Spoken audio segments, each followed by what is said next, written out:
All right, so you saw the thumbnail, the title. This one's about meritocracy and how we don't really practice it, even though everybody loves to say that we do. And during the discussion of DEI and meritocracy, I would see this comment show up on a lot of different articles, especially in Wall Street Journal, and it would go something like this: how come we don't have DEI in the NFL and the NBA?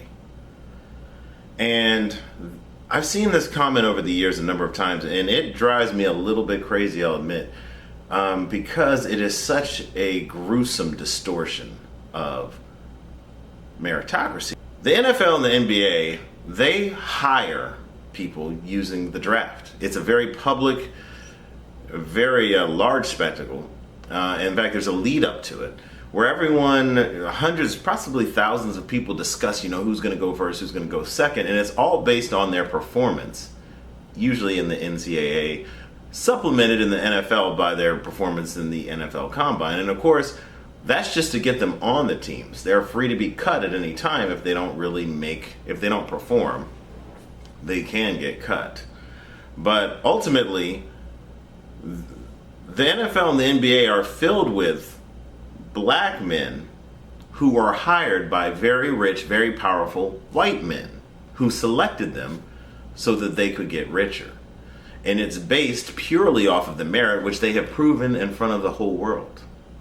Now, when men complain, or when these men make these comments online comparing everyday hiring and promotions to that are also sort of racially homogenous, there's not a lot of diversity, because white men are being hired by other white men and promoted by other white men, to say that they have even anywhere close to the same level of public performance, objective performance measures, even fair comparison between candidates, it just doesn't exist at the level of the NFL. And then that got me thinking that actually the NFL and the NBA and sports in general are the only true and pure forms of meritocracy, and everything else is just a cheap imitation that falls very short.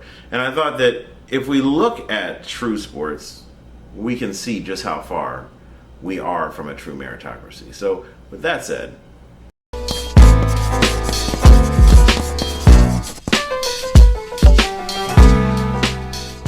of all the sports, of course, swimming, track and field, and possibly fighting, but I'll say swimming and track and field are the most meritocratic. That is, you're swimming or you're running against the clock, and we know exactly where you finish. If you're 100th or if you're number one, we know where your place is, exactly where you fit in compared to the other competitors. In track and field, we've made it so precise that we can compare you to runners for the last 50 years. We can say whether you're the fastest that's ever run. And also in track and field, I was a track runner in college, so I'll use this example. My daughter is a swimmer, but I prefer to talk about track and field. So in track and field, we have a number of measures to make sure that the competition is completely fair. For one, if you leave the blocks before the gun goes off, the gun is actually tied to a timer, and then there's also sensors in the blocks which are tied to a timer. If they sense movement before the gun goes off, they call it a false start. In fact, it's crazy. A couple years ago, there's this hurdler who's now a wide receiver for the Eagles, who left his blocks after the gun, but they determined that he reacted too quickly, because I guess they determined that humans can only react so fast, and he reacted faster than they believed was possible. I feel like maybe he's the fastest reaction there ever is. I kind of thought that was a little odd that they could make a call like that, but okay, they did. And so he was disqualified on that particular race. And I think this was the race for him to go to the Olympics, so it was really kind of, I thought it was appalling, actually. I didn't like that at all, but apparently this is a rule in the IAF, or the International Track and Field body, that if you react too quickly, we're going to call that a false start because you anticipated the gun, which I also think is kind of unlikely, but okay. let's leave that at that. Of a second allowance. You know how much faster he is? By 1,000th of a second. I just saw the start official say, I'm sorry. Yeah, there it is on your screen on the left. 0.099. So by 1,000th of a second, he's reacted too fast to the gun. Also, when you finish, especially in the sprints, they have a camera recording the exact second you go across the line, and in case multiple people finish too close together, they just slow it down, and they have this little line, and they can see whose chest crosses first and exactly what thousandth of a second you cross the finish line at. And just to make sure they can compare you to people throughout all time, they have a wind meter going, so that if the wind is blowing too hard, they won't say that you were faster than somebody who ran a couple years ago when the wind wasn't blowing at all or was blowing into their face. So you can see track and field is the most clear, most pure form of meritocracy. One, your performance is very public, it's known to all. It can be compared to every single person, and we can rank you above or below another person based on your objective performance. Your performance is being measured against time itself, which we all now agree on. We all agree on the length of a second and a millisecond and all that. So all measures are there. Compare you to the people who you're in the same place as, i.e. the person running in your heat. Compare you to all other people who may not be in the same place as you, because we have a time. Make sure you're not cheating. That's the sensors and the blocks. And make sure that we don't attribute too much a higher performance than you deserve by measuring the wind. Okay, so these are simple things. Now another one I'll go with. Let's say fighting. I love to watch boxing and mixed martial arts. So just like track and field, mixed martial arts and fighting, they have an objective endpoint which definitely determines who wins, and that is the other person can't continue, they're hurt, or in the case of mixed martial arts, they get submitted. However, there does come a time where nobody wins because nobody is unable to continue. And in those cases, it goes to the judges. And I don't know if any of you guys watch sports, but universally, people disagree, well, not universally, but there are split decisions. It happens all the time, which means that several people were watching the same fight and decided that one person won while another guy decided the other person won. That happens. So here you have two people going head to head, and because we don't have a clear-cut endpoint, it's not really obvious who won. Which gets to another point of mine, that we can't always compare two people and say who's better. That's one of the biggest problems with meritocracy, or this idea of meritocracy, is that we have been convinced that somehow you can look at two people and say that one person is actually better than another, when it's possible that you actually can't, either because they're too closely matched, or there's just not enough criteria to say one way or the other. The example I like to give is, how would you say who the 5th versus the 6th best kindergarten teacher in the state of Maryland is? Could you really say? Obviously you couldn't. I think you might be able to say who's the best kindergarten teacher in the state of Maryland, maybe, but even then, what would your metrics be? Everyone can count? Maybe they could count before kindergarten started. Everybody knows their colors? Maybe they knew that before. Maybe this is just a kindergarten teacher that teaches children whose parents prepared them. You don't really know. There's a lot of jobs out there where my belief is you don't really know who's better. And maybe it doesn't even matter because it's really just doing the job. I'll do a couple more examples though before I go into some of my other issues with meritocracy. And that is, well, let's say, back to the fighting example, you have a guy who is undefeated. He's knocking everybody out in the first round before the first round is even over. And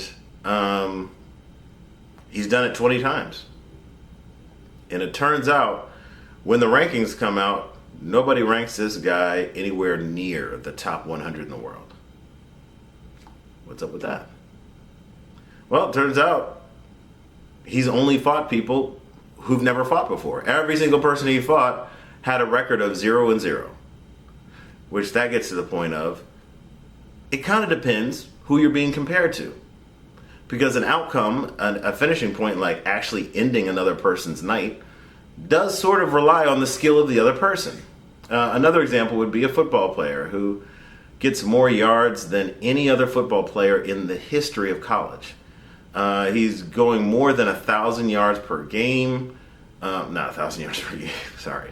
He's getting more than 150 yards per game. He's broken the season record for rushing.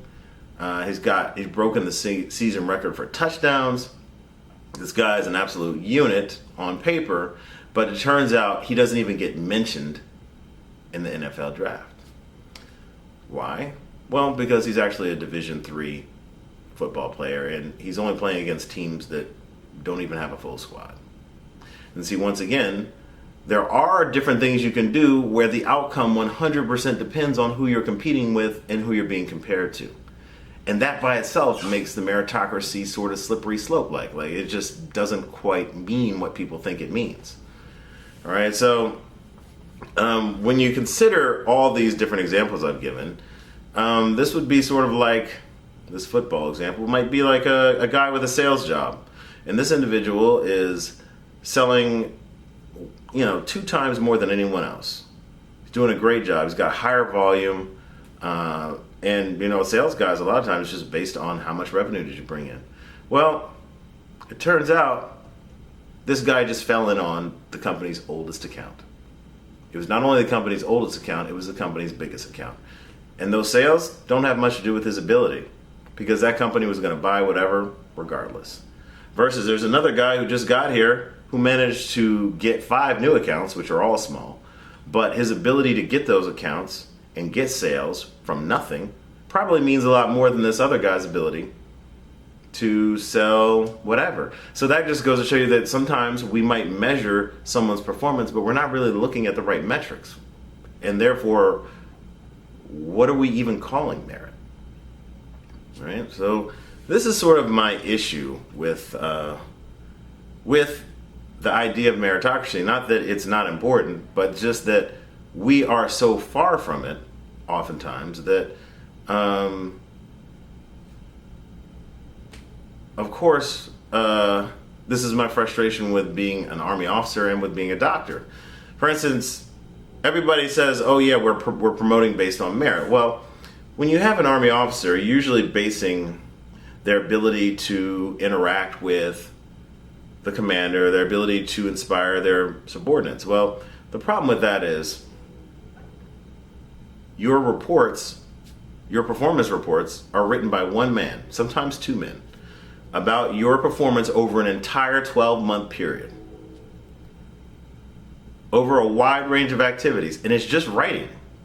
And there's almost zero objective measurements to confirm or support what they're saying. It's just them writing things, and they can write it very, very well, but ultimately your promotion will rely on you being compared to another person in another place, perhaps on the other side of the world, who's being evaluated by a completely different person who's also saying very nice things. So how do you really rank them against each other? How is that even possible? And then there's an example of perhaps doctors. So for doctors, there's a lot of things we use to determine whether or not we're doing a good job. Now, if you're a surgeon, that's sort of a different category. But let's say you're not a surgeon. So we're looking at, 1, how do patients feel about you, your performance feedback scores. Well, guess what? You can be a really nice person who makes people feel good and communicates very well, but maybe you're actually just not that knowledgeable, or you don't finish your paperwork on time. How about we say that? So you're a guy who's really nice, really great, you make people feel good, but you never finish your paperwork on time. But there you go. You're getting great patient evals. Sometimes orders are late, but the patients never blame you. They always blame someone else. Then there's also patient outcomes, but your patient outcomes are also very dependent on what the patient is doing for themselves, what their condition was before they met you. We're looking at hundreds of patients over time. How are we going to say that any one doctor is truly responsible for a whole, 100, 200, 300 patients worth of clinical changes? Some of them are going to get better, some of them are going to get worse. How are we going to say any of that is because of this one doctor? right?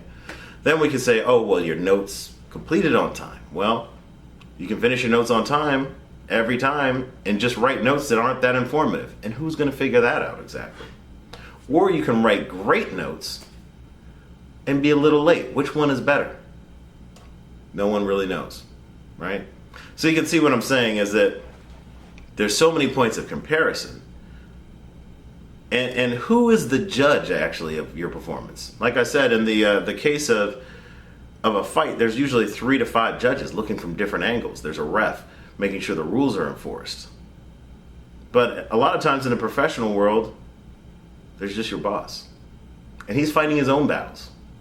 And so, whereas in the sports, we have 5 judges, we have television cameras, we have replay, we have all these different vantage points, and all these different objective measurement points. In the professional realm, we literally have one guy usually, one person. And they usually just base what they think about your performance on how they feel. And that's kind of how it works. I mean, it's great when they do have objective measurements, but a lot of times they just don't, and they don't have meaningful ones either. And so this is why I think that as the world is today, we're very far from a true meritocracy. I mean, there's books written about this fact. I remember there's one called The Meritocracy Myth. There's another one called whatever. I probably should have researched them before I recorded this so I didn't seem so aimless. But yeah, we remain very, very far from a true meritocracy. And in fact, when I was a kid, I remember as I became aware of the civil rights movement, I noticed that black people were very prominent in athletics, and I had wondered, well, in my opinion, white people had kind of cheated. They had harmed our families pretty badly, and then said, well, do what you can. And so I had wondered, like, why would they create these sports organizations and create these sports, and then they would actually let us win? Like they would let so many black people win and let so many black people earn these high incomes as professional athletes. And I couldn't figure, I thought that was unusual because they had been so awful in some other things. And I realized that I thought, why didn't they just cheat? Why didn't they cheat to make it so that we couldn't succeed? Because they had sort of done this in other things. And even today, one of my biggest complaints is that they are sort of interfering with meritocracy, oftentimes by compromising the evaluation process itself, making it much less objective.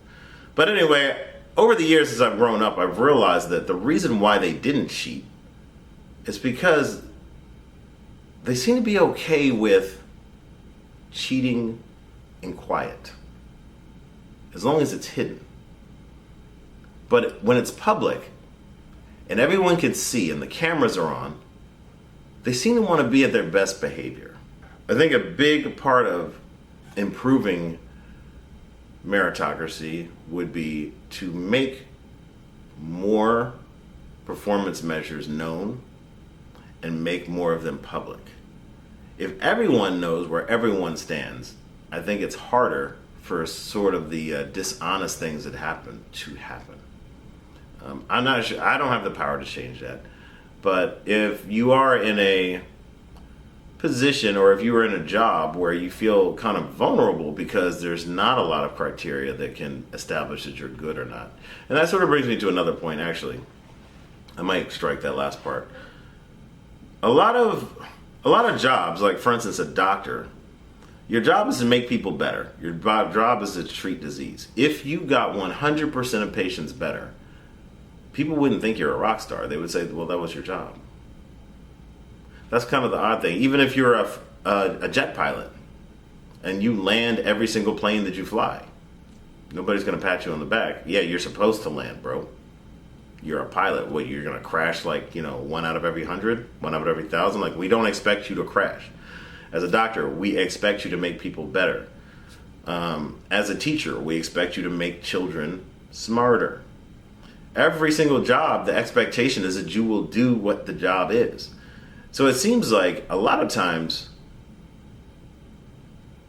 it's really the absence of negative things that makes you good. Like a doctor who never makes a mistake, ever. never has a blow up with a patient, never late with their notes. That seems to make you perhaps a little more, but even then, maybe nobody notices.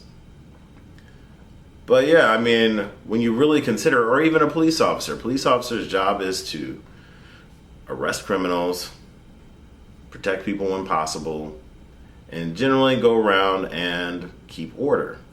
So if you do all of those things every day, are you going to be regarded as some kind of magical cop? If you don't have some kind of incident where you have a very dramatic intervention, is anyone really going to think you're great just because you did what cops are supposed to do? I'm not so sure they will, but I tell you what will happen. If you get caught on camera doing something bad, you will become a bad cop. If you have some kind of report filed against you, or if you have some kind of deficiency. So a lot of times it seems to me as if meritocracy, and I know this in medicine, especially when you're in residency, that actually a lot of performance, especially once you're there, is just the absence of bad things. And of course, that opens you up to bias. Some folks expect bad things from you, or they remember bad things. So just by that factor alone, you're going to have a much harder time in environments where, no one's really making huge mistakes. So if you're the kind of person where they can remember your mistakes better, or where they put you under more scrutiny, then immediately the environments, the work environments, the promotion environments become much more difficult, simply because it's really not about what you do right. It's about the absence of doing things wrong. And so, what's the lesson to take from all this? Well, if you have the chance, find out as often as you can when you get to a new job. Try to nail down what are the objective criteria that you're going to evaluate me by. And one thing that I encourage residents to do, as often as possible, try to get in writing or verbally or in some way, get it recorded that you are meeting the standard. Because, if you have 6-month periods where there's no evaluations and all of a sudden a person just has to remember whatever about you over the past 6 months, that makes it much more difficult. Whereas if you're evaluated more frequently with more objective data, it's much easier to have a fair shot at doing well. So all I have to say is, if we're going to approach a true meritocracy, if we're going to be fair, we have to do more frequent evaluations, just like games. NCAA, they play like 10 games, 20 games. We have to have more chances to see people perform. We have to record them more often. It has to be public. And the criteria for evaluation has to be known.